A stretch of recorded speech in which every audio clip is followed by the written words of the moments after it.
Јас да ви кажам право, одамна немам зборано вака пред овој што да буѓе во живо присутни публика.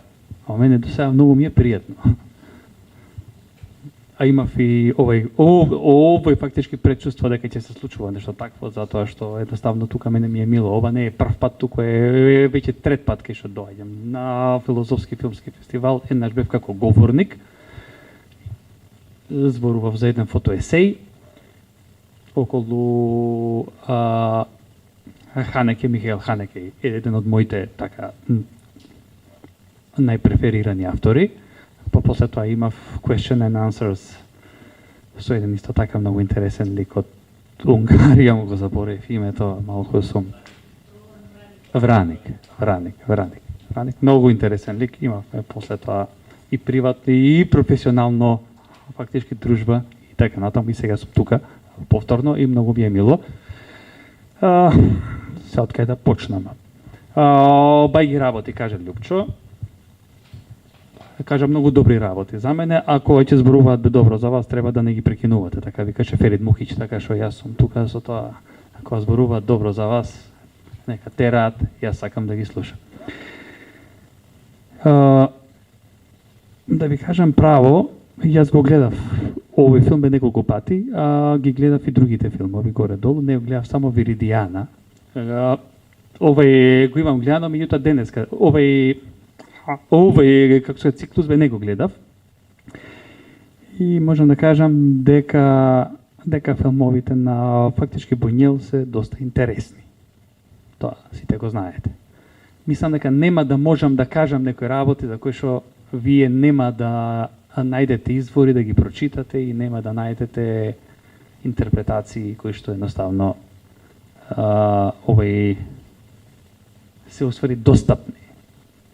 Прочитав бајаги есеи, прочитав доста интересни согледби на интернет и така натаму, меѓутоа јас ќе направам едно сиже, да кажам мое, за тоа како јас го гледам овој филм, меѓутоа и како ги гледам некои други филмови, особено периодот во кој што се јавува Буњел.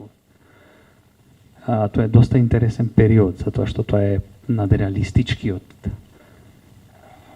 Ова е кога Андре Бретон во суштина заедно со цели овој како со тие тајфи кои што се јавуваат, тие се две, како да кажам, конкурентни во тоа фактички време. Од една фактички страна е Бретон, од друга страна е Гиома Полинер. Имаат по не знам колку души таму следбеници и прават и работат и што ти знам така натаму и создаваат и го усвари овој фактички пишуваат надреалистичкиот овој по манифест кој што е еден, па после тоа излегува уште еден во 1929 година и необјавениот трет кој што се објавува после смртта на фактички Андре Бретон. Андре Бретон исто така е доста интересен лик.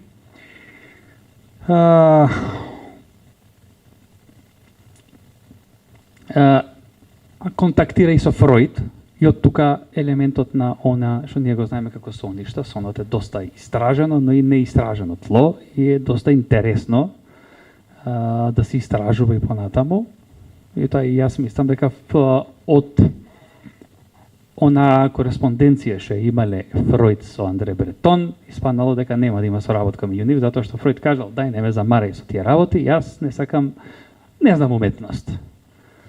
Джез по дома си, овој фактички слушаме, сакал да каже тој. Не, јавно не ме интересира уметноста, не сакам да ја вметнам психоанализата во овој како се кажа, оние ваши согледби и ваши манифестации кои што вие си ги правите, односно ама доста интересна работа, ви благодарам. Доста интересно изгледа ова што вие го правите, меѓутоа јас толку можам, не сакам да ме вклучувате во овој дел.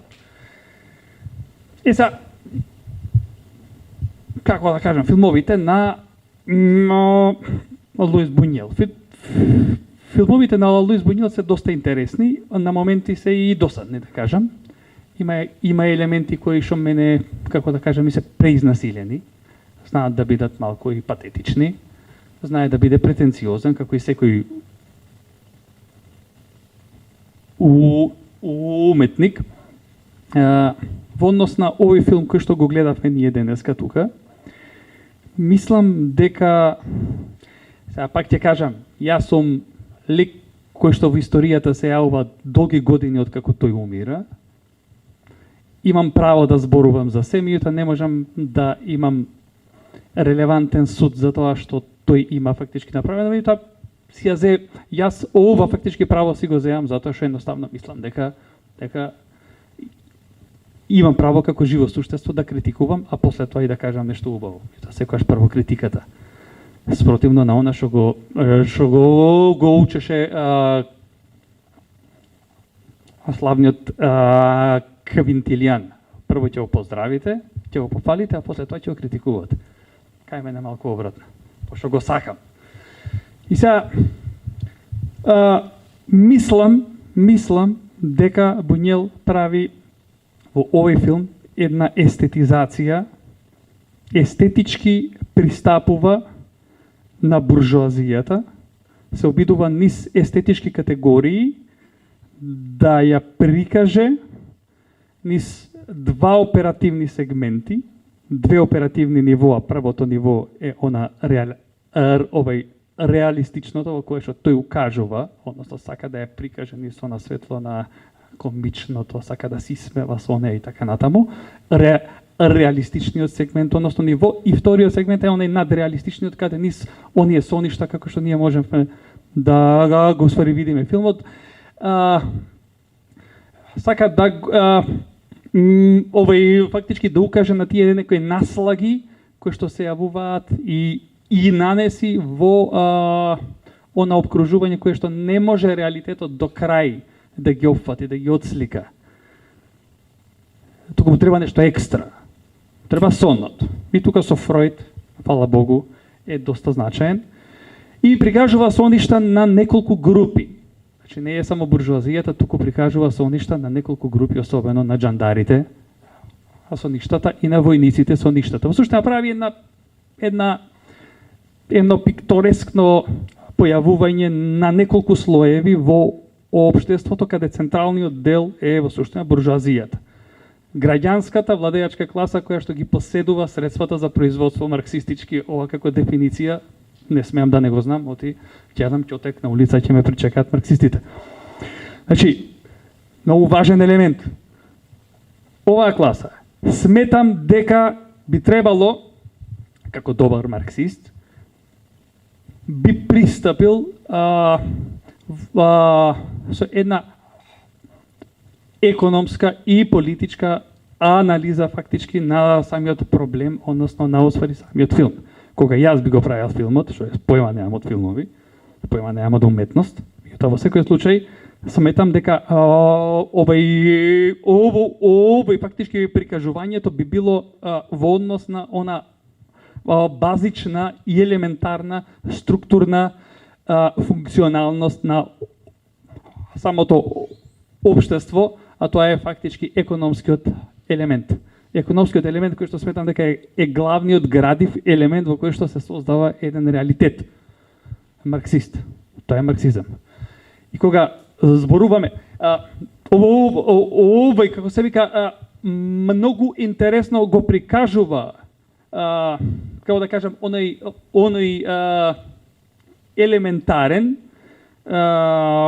психолошки, меѓутоа и овој, како се вика, биолошки нагон кај буржуазијата дека треба да се најади, на крај се најаде човекот.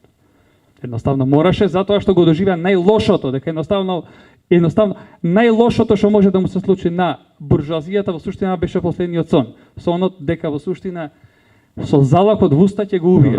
И сега сакам да кажам дека има една како да кажеме доза на морализаторство во таа естетизација на овој како се вика на фактички Бунјел, поради тоа што едноставно вика видете какви сте.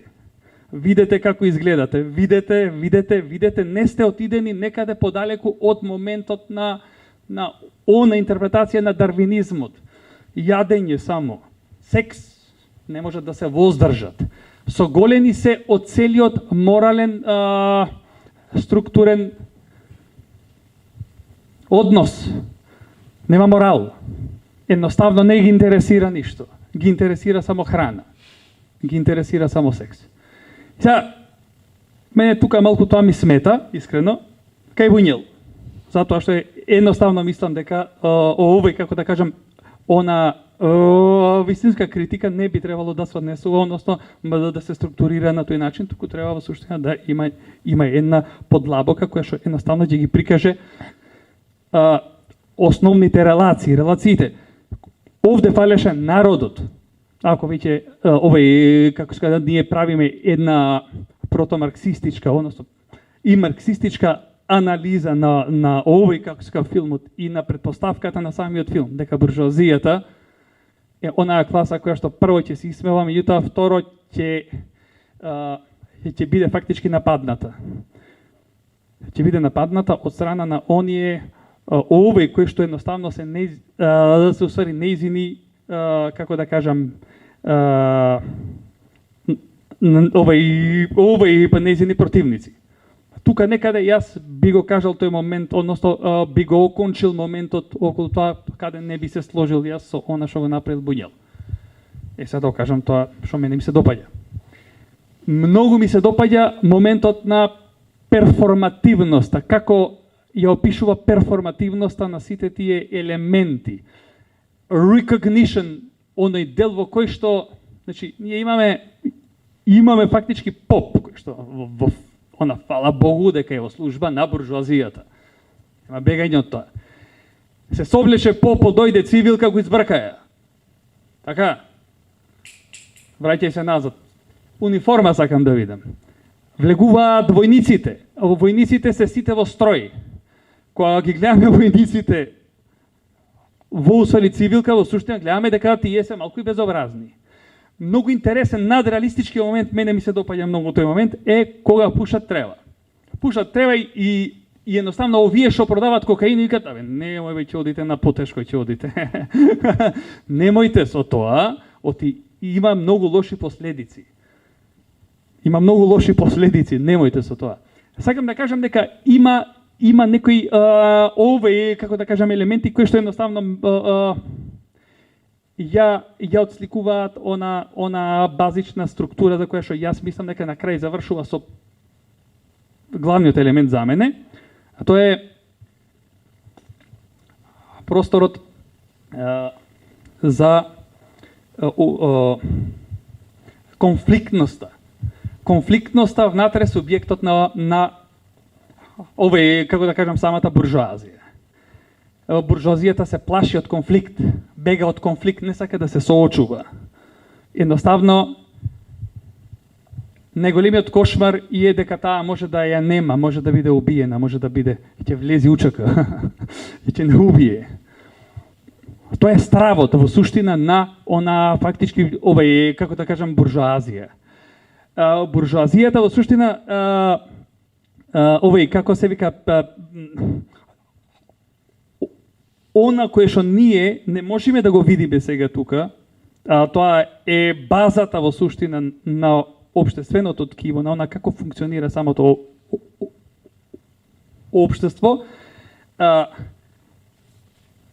Мислам дека Буњел се обидува низ самата предпоставка дека во самата буржуазија се има простор за некаква револуција во главата на самата буржуазија, дека буржуазијата во суштина, самата негација се учествува не само во објектот како објект, туку и во субјектот како субјект, и тоа субјектот на владеачката класа, и тоа низ оние елементи на стравот, елементите на траумата, елементите, да, и многу интересен момент во усвари самиот филм е Едиповиот момент во кој што мајката бара од фактички синот,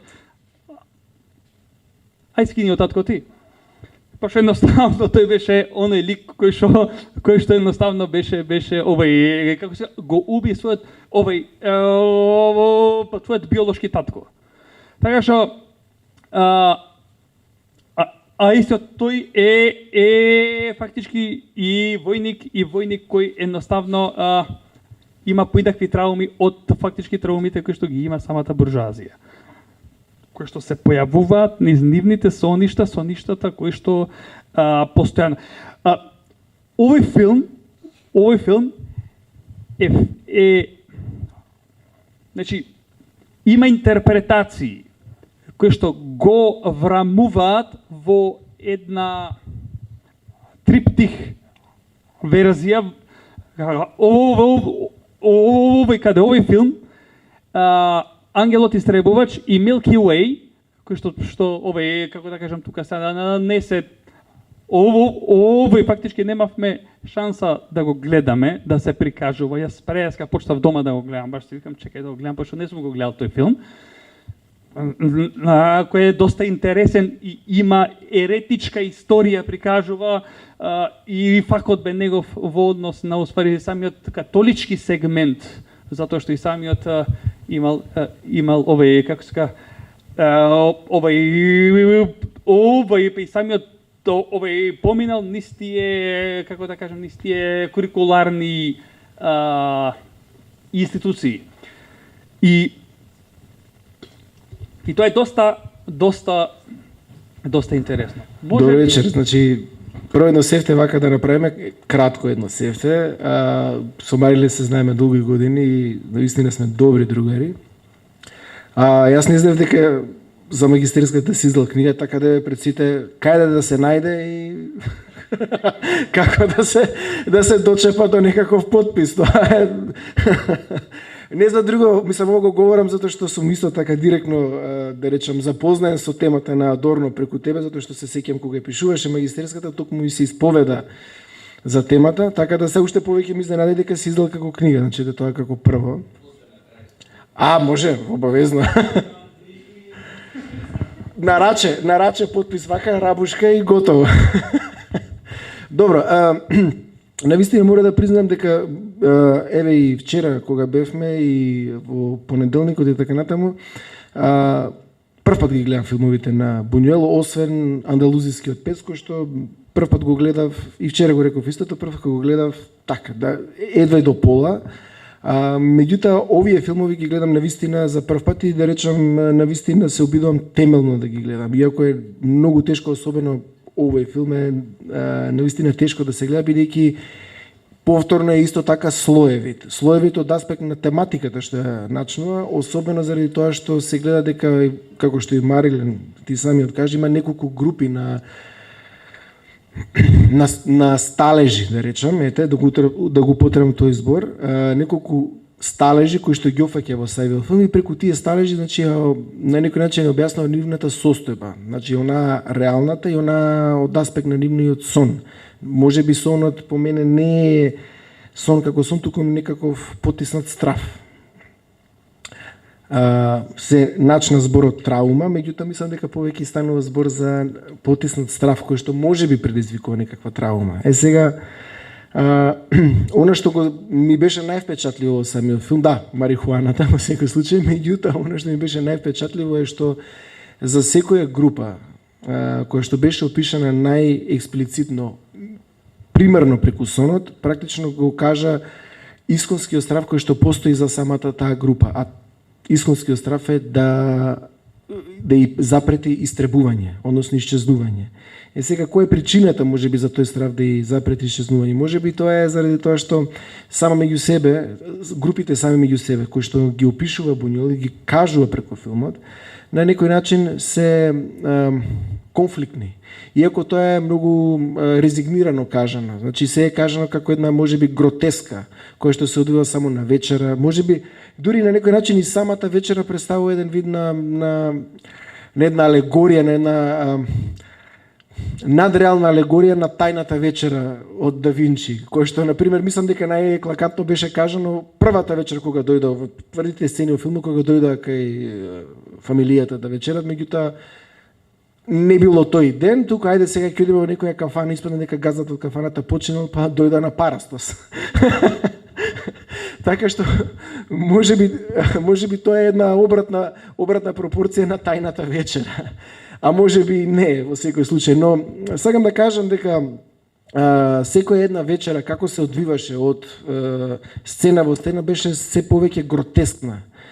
Да ако започна со посведочување на одредена смрт, во смисла на некое туѓо лице, тогаш исконскиот сон што се случи на самиот крај од филмот беше во суштина посведочување на сопствената смрт. Ако на почетокот од филмот посведочувањето на смртта беше за нив беше можеби тривијално, дури самиот востановен страв дека леле па ние сега присуствуваме на некаква вечера, односно која што ствари станува парастос, па дури и самите келнери кажуваат да ама знаете, останете не е ништо, па тоа е ето така, ненадено човекот почина, вие можете слободно да земете да си вечерате и да си продолжите со вашето нели животуркање и така натаму и така натаму. Меѓутоа вкусна ќе биде вечерата. Вкусна ќе биде вечерата, ете така. Така да од таа прва сцена па се до последната вечера, тајна вечера, да речем, што уствари nimалку не беше тајна бидејќи дојдоа мафијашишта и буквално направија масакар. На некој начин, во суштина, дури мислам дека се интензивираше на гротесно чувство на вечера, дека може би стравот, што тие го посведочија во првата вечера, кога присуствува на Парастос, еволуираше во суштина во истоветен нивен сон, дека истото нешто на многу по тривијален начин би им се случило. Сега дали тоа може би тој страв е предизвикан, или таа траума е може би предизвикана од самата конфликтност меѓу групите или на групата сама по себе, незаинтересирана, лежерна, самодоволна, комфорна, што може би и не, да речам, некој или што има еден француски збор, Филип тука ќе ми каже jouissance, значи во смисла самодоволна, во смисла на нивното уживање, она што нив ги прави закрчени во собствениот комодитет и дека едноставно не мрдаат од таа нулта точка и дека само ги повторуваат репетитивно истите работи за на крајот единствено што им преостанува на сите групи е да се сооча со нивниот сон кој што е манифестиран во вид на страв. Така да нека биде некој почеток, па се може да грешам, што знам ја. Па јас мислам дека нема грешки. Тоест, ние сите сме грешни. Добро, сега ти кажам многу работи и мислам дека и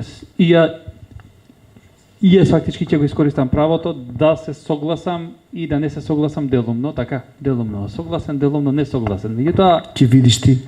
Да, тоа е доста интересна работа затоа што овој како гледам дека фактички трпезата му е доста интересен мотив, затоа што во усвари самиот филм ја има фактички 8 пати.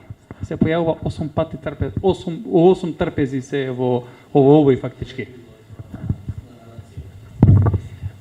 Овој како се преска гледав и овој пе исто така овој пе имаше исто така една како се таму реконструкција на овој како се на тајната вечера во суштина, ама не во таа усвари форма на Виридијана, туку во суштина и во една друга форма, така што горе долу храната, јадењето, трпезата му е еден од тие фактички што да ме мотиви интересни. Меѓутоа, јас околу политичкиот елемент, јас пак ќе се вратам, пошто тоа ми е, како да кажа, мене што дам така интересен елемент.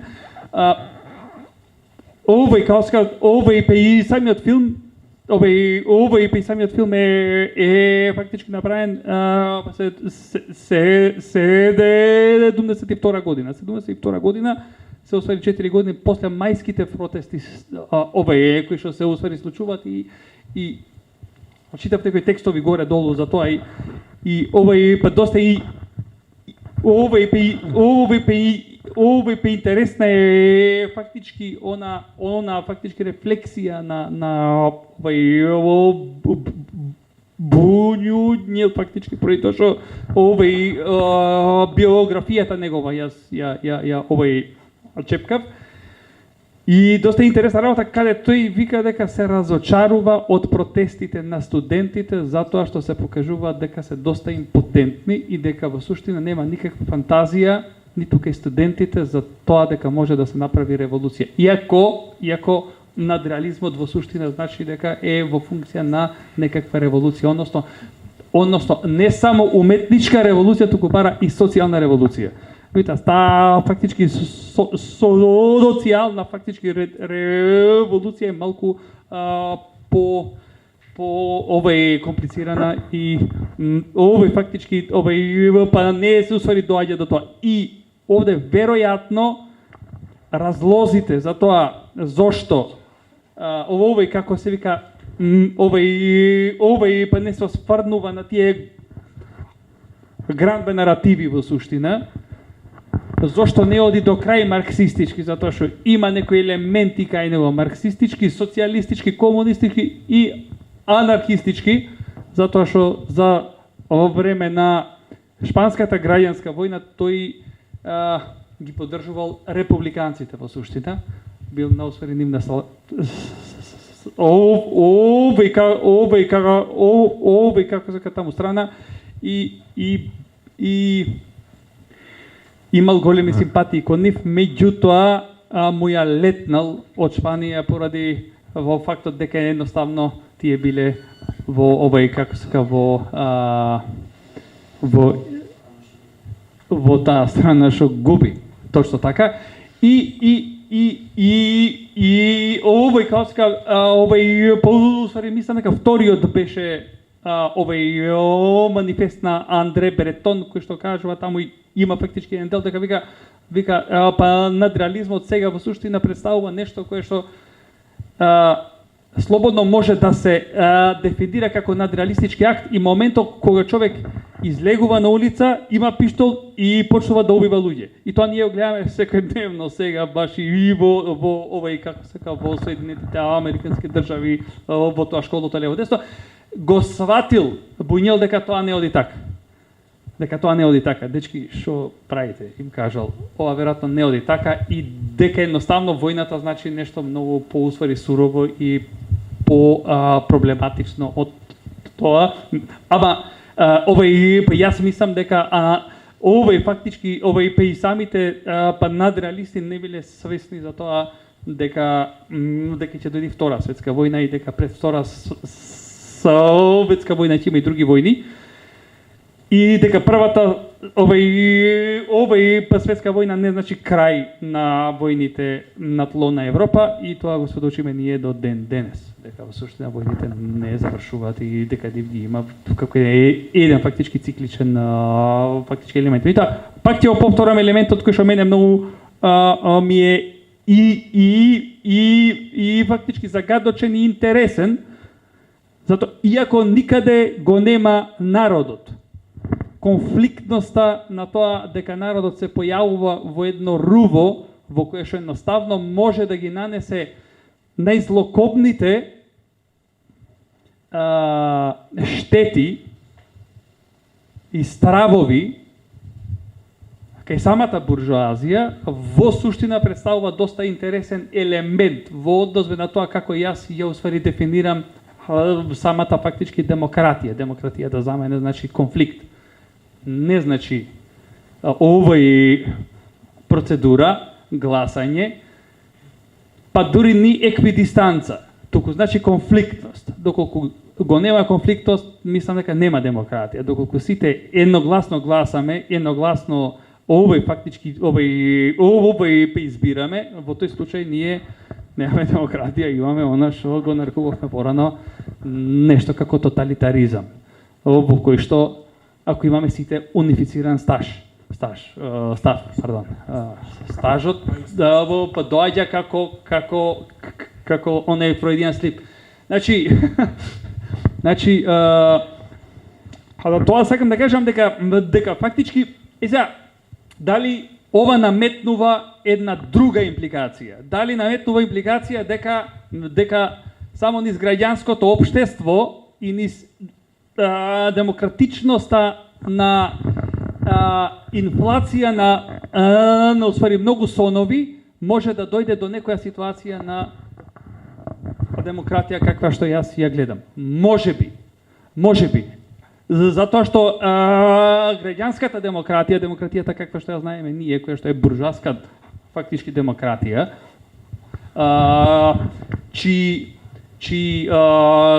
како да кажам, елементи, категории се категории на тоа на фактички човекови права, индивидуализам, овој фактички овладење на усвари овој фактички правото и заборавање на некои други елементите кои што имаат една овој фактички општествена фундаментална основа. Не дека сум против човекови права и за индивидуализам и што ти знам така натаму, тоа да не го туку сакам да ги објаснам тие два елементите во кои што како се вика конфликтноста во ваквото општество, либерал-демократско општество, во кое што ние фактички живееме денес, тука кај нас, без разлика од овој како сега за и либералните фактички тенденции на разноразни гангстери кои што се појавуваат како еден окршај во економските односи, во секој случај остава некој простор. Јас мислам дека самата либерална демократија остава простор некого да го натепаш, а после тоа тој фактички да треба да докажува дека ти си го натепал. Бесенето е тоа. Тоа го има само во либералната демократија. Тоа нема да го има во ниту еден тоталитарен комунизам, затоа што едноставно нема како да кажам, и санкцијата и кореографијата за тоа како ја разбираш сопствената слобода е сосема различна.